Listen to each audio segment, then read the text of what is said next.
What's up, YouTube? Today we're going to be sharpening some knives. This is a beginner's video, so if you're advanced and you know what you're doing with sharpening, kick on to one of my other videos, go watch it. Don't forget to like, share, and subscribe. So, the reason I picked these stones is because these are what I prefer to teach people on. It's not the easiest way to learn on these stones, but what you do learn when using these stones is how to control pressure and how to control angle, and those are the two hardest things to learn whenever you're learning how to sharpen. So, if you learn how to sharpen on these stones, it easily translates into many other stones, a lot of your different stones, and that's what I really like. I don't like the stones that have the rods that are connected in them because they control the angles too much, and they don't give you that play where you can, on a stone like this, you can adjust the angle as needed to change it up, and you don't really get that when you have those fixed stones, you know, that are guided. If you're wanting that same consistent edge, they're fine, but I don't prefer those, or like the pull-through stones. Those just don't do it for me. So, I'll explain what these are. So this is a Smith sharpening stone. You can pick this up just about at any local hardware store. I think Lowe's sells them. Smith is just the brand. It has a coarse and a medium side on it. So the coarse stones are usually anything that's less than 1,000 grit. It's going to remove a lot of material. I really only use this if I have a blade that's been really damaged, say it's gotten a dent or a ding in it from, you know, somebody's hit metal with it or they've broken the tip off of it. So I'm only going to use the coarse for some extreme shaping. Next you have your medium stone, which is about 1,000 to 3,000 grit. Now this is what most of your sharpening is going to happen on. This is where you're going to get your edge.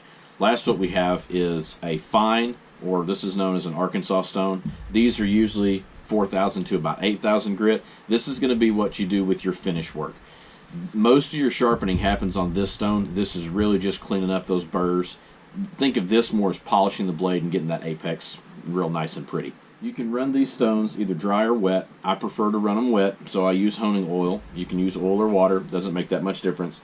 The big advantage of running them wet over dry is the material doesn't build up in the stone as fast. So as you run the knife blade down it and start to sharpen, material is going to build up in it. If it's wet, it easily just wipes off. But if it's dry, you have to stop, clean your stone, re-season it, do all that stuff, and I don't want to mess with that. So I just run mine all wet, and I don't have any issues with it. Now that we've got that covered, I'm going to take the fine stone, I'm going to set it out of the way, and we're going to get on the medium stone. We're going to talk about angle and pressure. So, put a generous amount of oil on it. And first thing, let's talk about angle. So, I'm not going to get into concave, convex, all that jazz. Biggest thing to do when you're learning how to sharpen is I prefer to have a knife that has a good belly on it, not a Tonto, and not a knife like with a recurve. Recurve, and that ZT, you can see how it's got a little bit of a belly on there. Those are really hard to sharpen on these kind of stones. So don't get a knife like this to start out with. We can do a video on that later. Just get something that has your typical traditional blade with a good sweep on it. That one does really well. That's not the knife I thought I had in my pocket. Yeah, we'll stay with this one. Oh, other reason that I like stones like this is it's very versatile. I can sharpen everything from a small pocket knife like this little old timer up to some of these larger skinning knives like that one, or I can even sharpen, I've even sharpened machetes and axes on these, so that's why I like this size stone. Alright, so angle. What you want to do is, easiest thing is to just match the angle that's already on your knife blade. So you're going to have, this one has a secondary taper on it that you can see. Well, maybe you can't. It's got a secondary taper there. So I want to imagine like I'm trying to shave this stone with this knife is the easiest way I can tell you to do it. So you're going to set it on there and roll it up until you feel it hit on that final bevel that's going to be your edge. When you're starting out, it's easier to control your angle by setting your blade down and pulling back towards you and just following that edge and rolling it around when you get to the tip. Alright, so you can try that a few times. Now once you've been sharpening for a little bit, if you want to check and see how it's doing, just clean the oil off your blade, and you look, what I like to do is hold it up in the light where I'm looking on the very cutting edge. And you're not going to be able to see it on the camera, but if there's a burr, or if there's anywhere where you can start to see it roll to one side, it'll reflect on that edge, and then you can focus on that part. So back here's pretty good, but up here on the tip, I'm seeing a little bit more light, so I'm going to go back up and focus on just sharpening that tip up.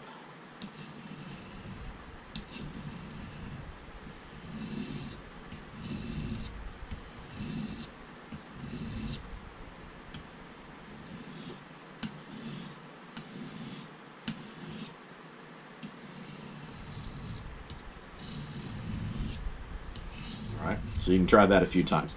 Now what you're actually doing when you sharpen a knife is you're pushing the material towards the edge of it. So when I sharpen, I prefer to push my knife like this, but it's harder to learn that way. It's harder to control your angle. So start out by bringing your knife blade back. You'll get a feel for it and then get to a push later on. But what happens when you do that is you're pushing material to the end of that blade and it's curling over and it's creating a burr. So after you pull a couple times, if you feel on the opposite side, you'll feel a little burr or a catch there. And what you're trying to do is push that burr from one side to the other until eventually everything meets up at the top at an apex. So just take a couple drags, get a feel for it, and you want steady, constant pressure. So if you imagine, I'm pulling back here, if a 0 is me putting no pressure on it and just setting the knife on there, and 10 is pressing down as hard as I can, I'm probably about a 5 to a 7.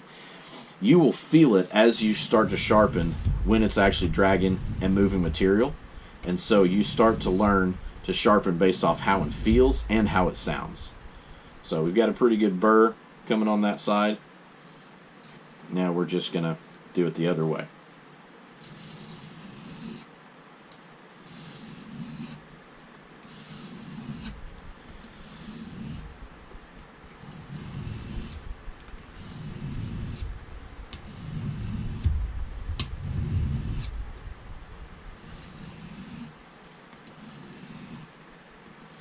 If you're having a hard time finding that edge, or can't really tell if you're getting it, take a Sharpie and color that edge in, and you'll actually see it'll start to remove that Sharpie mark whenever you're on it.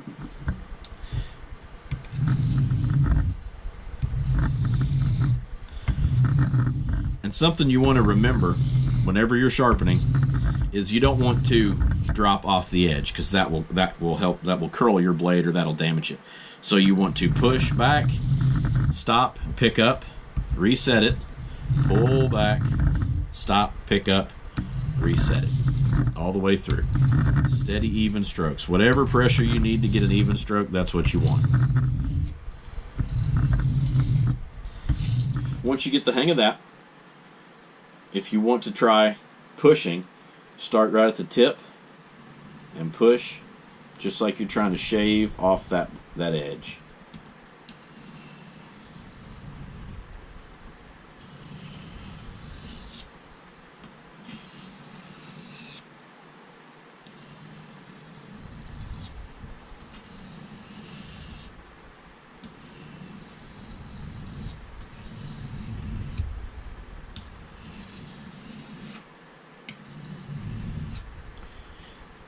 It's very important when you do this, when you get to the edge, that you pick your blade up and then set it back down. You don't want to roll it, because then you're actually rolling your edge and knocking it off. You don't want to do that. So once you feel like you've got it good, what I like to do is I'll just run the edge down the side of my finger and see if it catches anywhere. Feels like it's pretty good. Next thing is you can kind of check and see if it's going to shave. And that's doing pretty good. We've got it good and sharp. So now what I'm going to do is I'm going to step over to my smooth stone, or my fine stone, and then we're going to finish on a barber strop. So I'll set this off to the side. And on this stone I'm just really polishing, so I'm not going to use as much pressure as I was on the medium. And I'm just going to drag it back. Like that right there. Same thing you were doing. Same angle, and just get a feel for it. It's going to take a while. You're probably going to mess up a couple blades, but that's okay, because at the end you'll know how to sharpen and you'll be able to fix anything that you messed up. The last couple times. Clean it up. Check it. Oh yeah. Shaving good. Now the last thing we're going to do is I'm going to finish on the barber strop.